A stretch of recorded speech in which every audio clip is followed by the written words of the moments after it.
Thankful ko sa cell group kay kanang every time na when I leave like ang atong group lugar kay kanang gaan siya sa feeling and thankful ko kay kanang isa gyud kanang relationship kang God and then kanang every time na kanang you're feeling weak kanang you just go back to those kanang mga sharing ani nga group kanang siya naman good kay it's not like di lang siya like magkita-kita like it's not about like fun but it's also about like kanang the friendship like not just the friendship but the friendship that starts with the Lord. So mo ni siya pasalamat ko ning cell group kay grabe yung words of wisdom, motivation, inspiration sa akong life. So dako gyud siya impact. So grabe. Blessing kayo siya in a way kay halos tanan na ako magka-learn dani sa atong mga sharing og konti.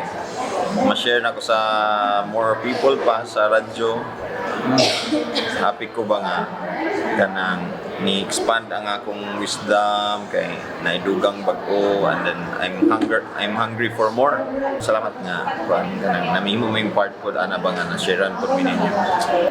Thankful ko sa cell group kay tungod ani na-renew din ang akong faith and ga-consensya na ako kung mula ba yung isa kasimana nga wala ko'y connection, wala ko'y inani ba nga connection sa mga tao nga gigamit ni God. Dayon dili lang basta nga hindi lang nga advices lang kundi pag yun na to siya follow na to kung what is written in the Bible. Humble yourselves therefore under the mighty hand of God so that at the proper time He may exalt you, casting all your anxieties on Him because He cares for you. Be sober-minded, be watchful. Your adversary, the devil, prowls around like a roaring lion, seeking someone to devour. Resist him firm in your faith,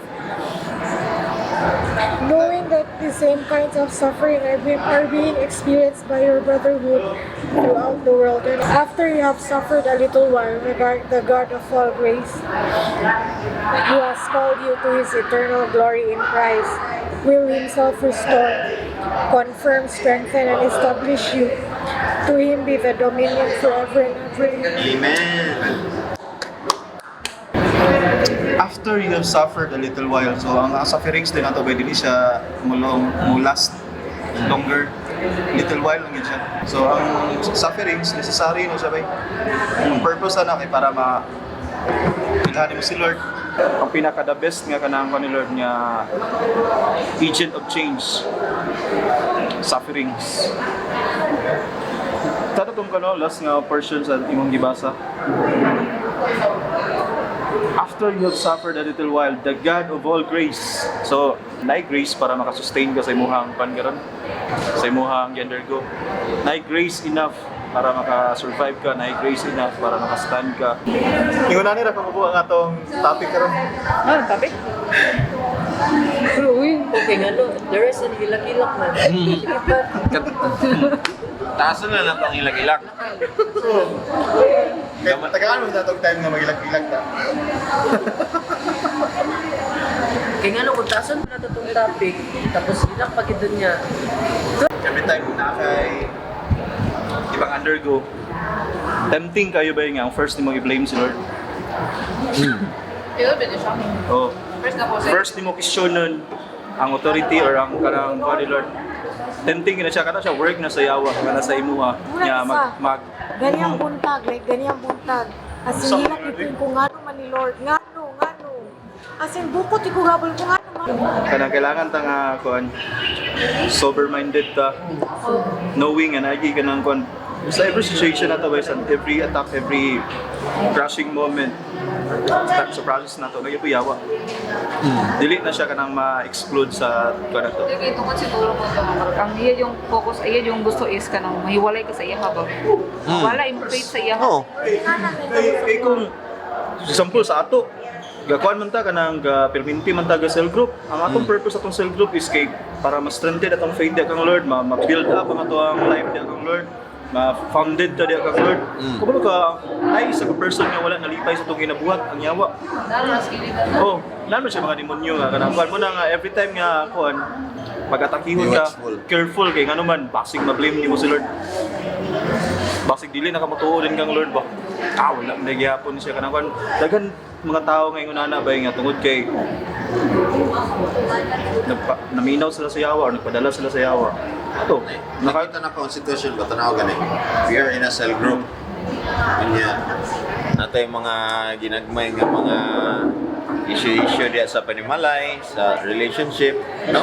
Ginatest ta in a way but basin nagsilos na si Satanas ba nga naay sulsulan niya ang mga hunahuna sa mga kuan nimo para kang panpan, asawa or sa relationship ba ang atong sample ba magaway-away mi ni GR di mi magasinabot kana may ana ba para mawala ang atong cell group or kaning ang atong mga venue para maila maila nato si Lord Permi para mas maigting pa nato ang relasyon muna iyang mga tactics.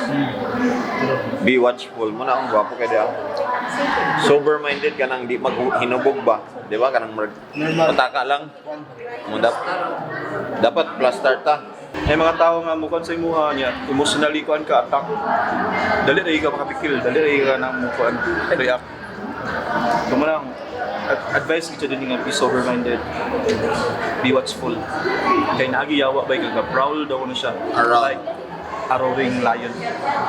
Ready, looking, seeking for someone to devour. Atong buhaton ba is i-normalize ato atong prayer sa matag usa. Kita. Wala ka ang prayer dili lang siya ginabuhat sa mga priest or assignment sa mga pastor. But kita tanan natay ka nang kuan.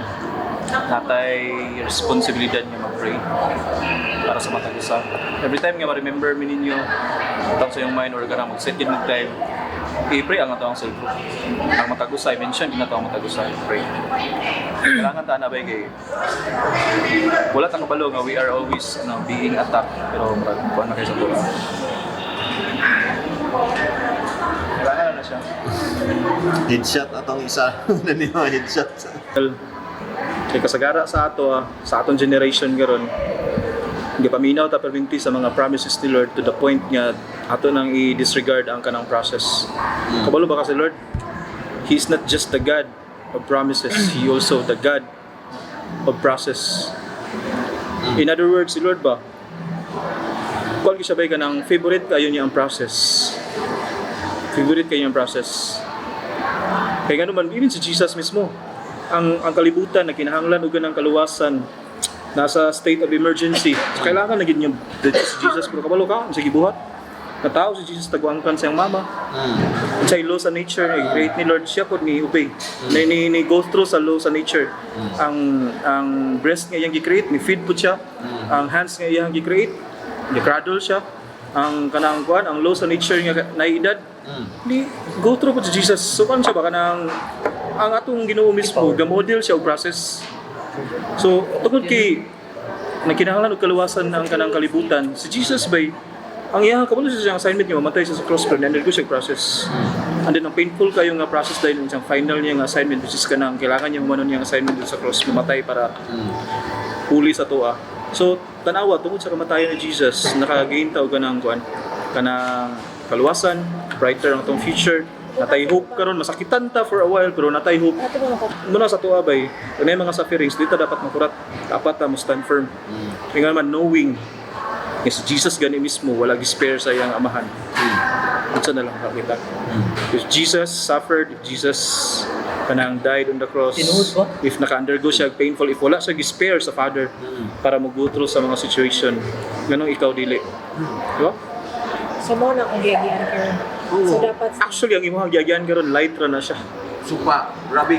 light ra na I mean lisod pero kanang sakto to yung ganiya nga dili man ta kasabot karon but makasabot ta later on. I guess kana siya. Muna bitaw ka nang naglisod ko karon pero grabe Lord unsa ka aning happiness akong ma-feel pag mahuman di ba? Mura ka na bitaw. Lord kana murag when did it stop? thank you Lord. Di ba When murag did it stop? Murag Lord thank you Lord nga na ako nga nakasakit pero Survive lang. unsa kay happiness na ko nagsunod ani ba? Kanang mana ka ba? Oh, tanawa gani ang resurrection ni Lord sa iyang grabe patay dugo grabe gyud sa cross pero ang ending grabe ka happiness ba mo Salamat.